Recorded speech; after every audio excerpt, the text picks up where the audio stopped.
Pag may mga gadget at appliance na ngayong mas abot kaya ang halaga, magbago kaya yan sa panukalang dagdagan niya ng buwis? Saksi si Trisha Zafra. Dahil online ang trabaho, bukod ang personal cellphone ni Ellen sa cellphone na pang-email. Meron din siyang personal computer at laptop para hindi maabala ang trabaho kung masira ang isa. Dahil kailangan ang mga gadget, tutol siya sa dagdag buwis sa mga gadget at appliance na balak ipanukala ni PBA Party List Representative Mart Sambar sa Kongreso. Pero sakaling maisabatas, malamang no choice si Ellen. Kung talagang kailangan sa trabaho at mapapakinabangan naman, siguro bibili pa. Dahil pati appliances, balak dagdagan ang buwis, apektado rin si Zenaida na umaasa sa telebisyon pagdating sa impormasyon. Kailangan kasi kahit sa kwarto. Kasi pa sa gabi, katulad sa pag maghahating gabi na, kung hindi ka nakapanood ng balita, sa maghahating gabi may balita, napanood mo uli yung updated. Maliliit pa raw ang kanyang apo kaya hindi pa makapaglagay ng telebisyon sa sala. Huwag naman daw sanang maging hadlang sa ikatlong telebisyon kung sakali ang ipapataw na tax. Parang masyado ng maraming tax binabayaran ng kakain ka, may tax.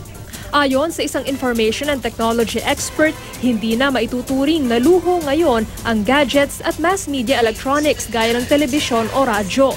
May ilan ngang sa mga murang smartphone lang nakaka-access ng internet at impormasyon dahil mas kaya ito ng bulsa. Kung titingnan natin ang mga businesses, kunwari, most companies now have policies on bringing devices to work.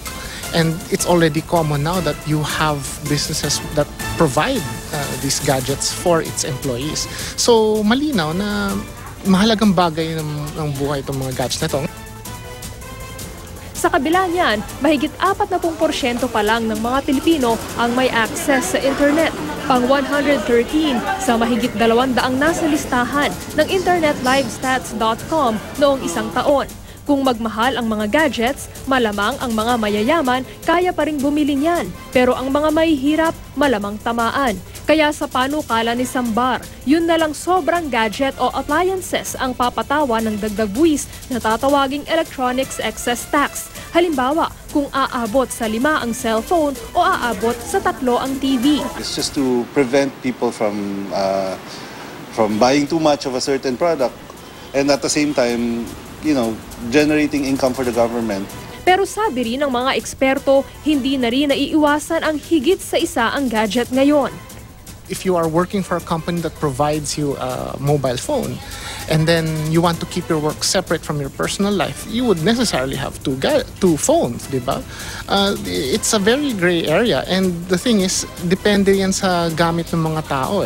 Hindi mo rin, walang clear-cut idea para sabihin na excessive yung gamit ng mga gadgets or how do you define what's too much of a certain gadget? Ako si Trisha Zafra, ang inyong saksi.